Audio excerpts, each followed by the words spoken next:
बाबा साहब के जितने भी अनुयायी हैं या उनके जितने भी चाहने वाले हैं, उनको बहन कुमारी मायावती ने जभी भी उस अपने कार्यकाल में जो पट्टे की ज़मीन दी थी, तो 2 तरह का पट्टा था वो।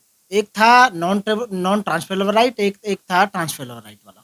तो जो पट्टे की ज़मीन होती है, उसमें 10 साल में वो भूमिधर यानी कि संक्रमणीय ज़मीन हो जाती है और उसके बाद में डीएम की परमिशन लेने के बाद में वो ज़मीन बेच सकता था, लेकिन वो भी केवल एससी-एससी के लिए ही बेच सकता है। एसटी के लिए, एससी-एसटी के लिए, और दूसरे जितने भी ओबीसी या जनरल हैं वो नहीं, उनको नहीं बेच सकते उस ज़मीन को। लेकिन इन्होंने करा क्या है कि उस समय बहन जी की गवर्नमेंट में यूपी जेआरडी में एक सेक्शन थी 157 डबल ए। 157 डबल ए का मतलब ये था कि कोई भी एससी की ज़मीन को दूसरा अदर समाज का या ओबीसी वाला उसे खरीद नहीं सकता। और जितने भी पट्टे हैं खासकर वो 10 साल के बाद संक्रमणीय हो जाएंगे जब, तो वो भी डीएम की परमिशन के द्वारा ही आप उसे बेच सकते हैं। तो इसमें हुआ क्या कि अभी जो प्रपोजल आ रहा है उसमें यदि इस तरह की बात रही कि आप बिना परमिशन के, मैंने पढ़ा था कि बिना डीएम की परमिशन के आप उसे एससी की जमीन को बेच सकते हैं किसी दूसरे वाले को भी, ना जनरल को भी ना ओबीसी वालों को भी। ये बहुत गलत हो रहा है। ये एससीओं के खिलाफ में पूरी तरह से षड्यंत्र रचा जा रहा है। पहले तो एससीओं पे, एसटीओं पे जमीन नहीं है उत्तर प्रदेश में, ऊपर से यदि किसी पे है भी तो वो जब दूसरे लोग खरीदने लगेंगे, अब तक तो पाबंदी लग रही थी उस जमीन पे, तो कम से कम जो आने वाली जनरेशन थी उस जमीन का कुछ फायदा उठा सकती थी, उससे अपने फ्यूचर को बना सकती थी। लेकिन अब कुछ लोग, पहले तो इन्होंने हमारे लोगों के घर के आसपास या बस्तियों के आसपास ठेके खोले, शराब ठेके, उन्हें उन्हें नशे में डाला, और जब नशे में डालेंगे तो वो उनकी ज़मीनों को भी खरीदेंगे। तो ये जो अभी प्रपोजल आ रहा है ये पूरी तरह से गलत है और एससी और एसटियों के खिलाफ। ऐसा नहीं है, कम कीमत नहीं लगती थी। कीमत क्या होता था कि एससी की ज़मीन को वो ही ले सकता था। वो क्या करते थे कि ऐसे आदमी को ढूंढते थे जिस पे 16.5 बीघा जमीन से ज़्यादा होती थी। 16.5 बीघा जमीन से यदि किसी पर ज़्यादा है तो उस जमीन को वो अपने किसी नॉन टू एससी के नाम कराते थे, उसे पहले बैनामा कराते थे, फिर उसके बाद में अपने नाम कराते थे। तो इसका मतलब उन्हें डबल बैनामा कराना होता था, तो जिसकी वजह से उनकी डबल अमाउंट वहां खर्च होता था बैनामे में। तो इसलिए एससी की कीमत, जो जमीन की कीमत को कम आंकते थे वो, कि भाई हमें डबल बैनामा कराना है। लेकिन अब उन्होंने डायरेक्ट कह दिया कि आप डायरेक्ट खरीद सकते हैं। लेकिन बात खरीदने बेचने की नहीं है, बात यह कि आप किन समाज के साथ, किस संप्रदाय के साथ, किन लोगों के साथ सरकार जानबूझकर साजिश रच रही है ताकि इन लोगों को और गरीब बनाया जाए, ताकि इन्हें भूमि विहीन बनाया जाए।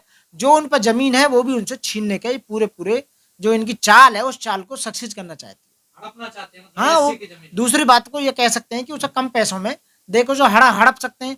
आप एक बात बताइए, पहले से चला आ रहा है कि जो गरीब आदमी है उसे ब्याज पे पैसे देते हैं, 2-4 लाख रुपए ब्याज पे पैसे दे दी, फिर ब्याज पे ब्याज, ब्याज पे ब्याज, ब्याज पे ब्याज लगाने के बाद में एक स्टेज आ जाती है, कहते हैं कि आप जो अपनी अपनी जमीन हमारे नाम कर दो। तो अब जब डायरेक्ट नाम हो जाएगी, इस तरह का प्रपोजल रखा जा रहा है, तो जमीन आराम से ले सकते हैं वो एससी की जमीन। देखना ये है कि जितने भी गुंडे या माफिया या वो तो करते करते हैं, बात ये कि सरकारें क्या कर रही हैं। बात जो करती है बीजेपी कि हम एससी एसटी ओबीसी के वेलफेयर में काम कर रहे हैं, तो क्या ये कदम जो उठाया जा रहा है कि एससी की जमीन को बिना डीएम की परमिशन के आप ले सकते हैं, तो क्या ये उनके वेलफेयर के लिए है, सही है? नहीं, ये पूरी तरह से गलत है। और जितनी भी सरकारें एससीओं के वेलफेयर के लिए जो बात कर रही है, ढिढोरा पीट रही हैं, वो सब गलत है। कहीं वेलफेयर नहीं हो रहा, बल्कि उनका नुकसान हो रहा है। पहले उनका रोजगार खत्म करा, फिर उनका स्वास्थ्य खत्म करा, और अब उनके जो थोड़ी थोड़ी जमीन है, 2-2 4-4 बीघे जहाँ गांव गांव में जमीन है, या इंदिरा के जमाने में या बहन कुमारी मायावती के शासन काल में जिनको पट्टे दिए गए थे, 10-10 बीघे के पट्टे दिए गए थे, उन पट्टों को छीनने की एक साजिश है। और इन्हीं के द्वारा कि भाई जर्नल पे जाए और इन्हें गुलाम बनाने की पूरी तरह से साजिश की जाएगी। जब शिक्षित नहीं होगा आदमी, जिनकी औलाद को या जिनकी जनरेशन को शिक्षित शिक्षा नहीं देंगे, क्योंकि इन्होंने सब प्राइवेट कर दिए। अब मैं अपनी बताऊं, मेरे बच्चे यहाँ दिल्ली में जो पढ़ रहे हैं, 5-5 हजार रुपये महीने की उनकी फीस जाती है। आप बताइए, जहाँ प्राइवेट स्कूल में 5-5 हजार रुपये महीने की फीस जाएगी, तो जिन लोगों पर नहीं है पैसा वो कैसे बच्चों को पढ़ा पाएंगे, अनपढ़ रह जाएंगे। और सरकारी स्कूलों में आप देख रहे हैं, यूपी की गवर्नमेंट में, यूपी के जितने स्कूल हैं उसमें कैसी पढ़ाई चल रही है। हिंदी माध्यम के स्टूडेंट एक अंग्रेजी माध्यम के स्टूडेंट का कैसे मुकाबला कर सकते हैं, क्योंकि सारा ज्ञान, सारा कंपटीशन आने वाले समय में जितने भी कंपटीशन होते हैं, आप पीसीएस ले लो, आईएएस ले लो, पीसीएस ले लो, जितने, वो सब इंग्लिश मीडियम में होते हैं। हिंदी मीडियम वाला स्टूडेंट वहाँ टिक नहीं पाता है। और अल्टीमेटली मैं यही कहूँगा कि ये पहले शिक्षा से वंचित कर रहे हैं, फिर उसके बाद शिक्षा से पहले इनके रोजगार को खत्म करो। रोजगार क्या, जहाँ 2-2 4-4 10-10 बीघे जमीन के पट्टे हैं, उन्हें खाने को नाज होता है, उनकी दिनचर्या है, क्योंकि भारत एक कृषि प्रधान देश है। भारत की 70% जनसंख्या, वो जो गांव की जितनी जनसंख्या वो कृषि पर आधारित है, उनके निर्भर है, उनके ऊपर जीवन यापन चल रहा है उनका।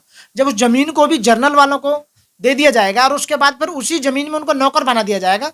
साजे पे उनको कराएंगे भाई, तिहाई चौथाई जो भी है उनका जो चलता है, जो शोषण, तो शोषण रहेगा। उन्हीं के खेतों में अपनी जमीन को हम उन्हें दे देंगे, उसी जमीन पर हम काम करेंगे, हमारी बहन बेटियां वहाँ काम करेंगे और हमारी बहन बेटियों के साथ में फिर छेड़ाखानी, बलात्कार और उनसे उनका उनका वहाँ पर शोषण होगा। हमारे लोगों को दारू पिला के हम बेहोश कर दिया जाएगा, वो काम नहीं करेंगे। अशिक्षित जो लोग होते हैं जानवर की तरह होते हैं। तो ये जो मनुवादी जो सोच है, जो मनुस्मृति जो कहती थी, वो दोबारा से लाना चाहते हैं। और ये कर कौन रही है? BJP government. क्या बीजेपी गवर्नमेंट को इस तरह का कोई स्टेप उठाना चाहिए जिससे कि दलितों और ओबीसीयों का बुरा हाल होगा? ये बहुत बड़ा षड्यंत्र है। और ये एक षड्यंत्र ये नहीं है, जो आरएसएस है, आरएसएस की एक विंग है, वो विंग यही काम करती है कि दलितों को और ओबीसीयों को कैसे कमजोर किया जाए, इन्हें कैसे गुलाम बनाया जाए, कैसे अशिक्षित बनाया जाए, कैसे इन्हें इनका स्वास्थ्य खराब करा जाए और नई नई बीमारियों को कैसे इनके शरीर में डाला जाए, कैसे नशेड़ी बनाया जाए, कैसे इन बच्चों को स्कूल ना भेजा जाए, इन्हें काम पर भेजा जाए। अब मैं देखता हूँ जहाँ भट्टा पर काम करने वाले, ईंट पाथने वाले, उनके लिए क्या सुविधा है बताइए आप? जो भट्टे पे काम कर रहे हैं ना, उनके लिए स्कूल है ना कुछ है। जहाँ ये बीजेपी सरकार कहती है कि हम बहुत अच्छा काम कर रहे हैं, लोगों के वेलफेयर के लिए काम कर रहे हैं, 80 करोड़ लोगों को हम वो दे रहे हैं, राशन दे रहे हैं। कहाँ राशन दे रहे हो आप? ये तो बताइए, कुछ रिकॉर्ड पे कुछ है भी या नहीं है? वैसे खामों का बस करे जा रहा है। जैसा आपने कहा कि एजुकेशन से दूर किया जा रहा था, अभी तक रोजगार से दूर किया जा रहा था, अब जमीन से भी दूर किया यस बिल्कुल राइट। अब जमीन से दूर किया जा रहा है।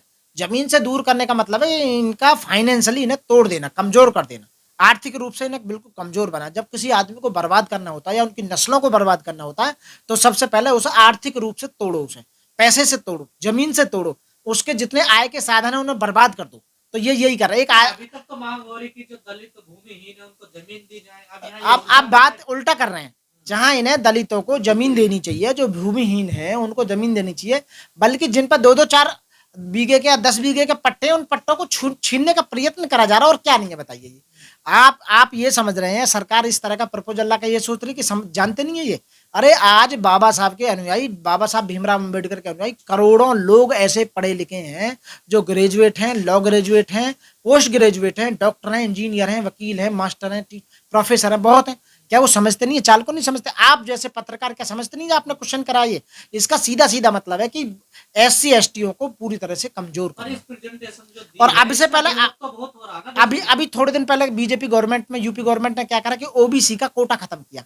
यानी कि ओबीसी नगर पंचायत चुनावों में चुनाव लड़ सकते, तो उनका रिजर्वेशन था। लेकिन लखनऊ बेंच जो थी हाईकोर्ट की, उसने उस कोटे को खत्म कर दिया। अब वो उसमें जो क्या कि प्रधान क्या मेंबर भी नहीं बन सकते। पहले ओबीसी पे वार करी। अब इन्होंने दूसरा एक नला ये निकाला है कि SC जितने भी हैं उनकी जमीन को इस तरह से आप बिचवाओ, ताकि ये नशे वशे में पड़े ना, इनके बच्चे ना पढ़े, और आय का जो साधन है वो खत्म कर दो। तो जब बर्बाद, भूमिहीन नहीं, पूरी तरह से बर्बाद करना चाहते हैं, नस्लों को बर्बाद करना चाहते हैं। मजदूरी करेंगे, बिल्कुल मजदूरी करेंगे, मजदूरी कर भी रहे हैं, उसका सहारा है थोड़ा सा जमीन का, तो आज मजदूरी कर भी रहे हैं। और ये जो प्रेजेंटेशन आई है इसका विरोध तो बहुत तेजी से हो रहा है। विरोध नहीं, मैं कह रहा हूँ सुप्रीम कोर्ट में जाना पड़ेगा, हाई कोर्ट में जाना पड़ेगा। सुप्रीम कोर्ट और हाई कोर्ट को सुमोटो लेना चाहिए, जहाँ एक तरफ बात करते हैं। आप एक बात बताइए, मैं अभी SC ST एक्ट के बारे में पढ़ रहा था, उसमें सीधा सीधा प्रोविजन है 18A सेक्शन ये कहती है कि भाई सबसे पहले यदि कोई इस तरह की बात आती है, जाति कास्ट रिलेटेड रिमार्क आते हैं, वर्ड आते हैं, तो आप पहले FIR दर्ज करोगे बिना कुछ बात करे। FIR दर्ज करने के बाद पहले अरेस्ट करोगे, अरेस्ट करके जेल भेजोगे, और वो नॉन बेलेबल है, उसे बेल भी नहीं मिलेगी। अब क्या हो रहा है बताइए? ना FIR दर्ज हो रही, FIR दर्ज हो जाती है तो एंटीसिपेटरी बेल लाइए, एंटीसिपेटरी बेल उसमें हो जाती है। आप बताइए उसमें चार्जशीट भी फाइल नहीं हो पा रही। क्या हो रहा? कुछ नहीं हो रहा।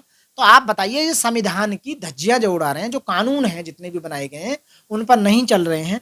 आप जो कानून था यूपी जेडे में 157AA, उस समय यूपी जेडे में थी कि भाई SC की जमीन को कोई भी जनरल नहीं खरीदेगा, या जो नॉन ट्रांसफरेबल वो है भूमिधर, जिन्हें 10 साल से कम हो गए हैं, तो वो अपनी जमीन को नहीं बेच सकते।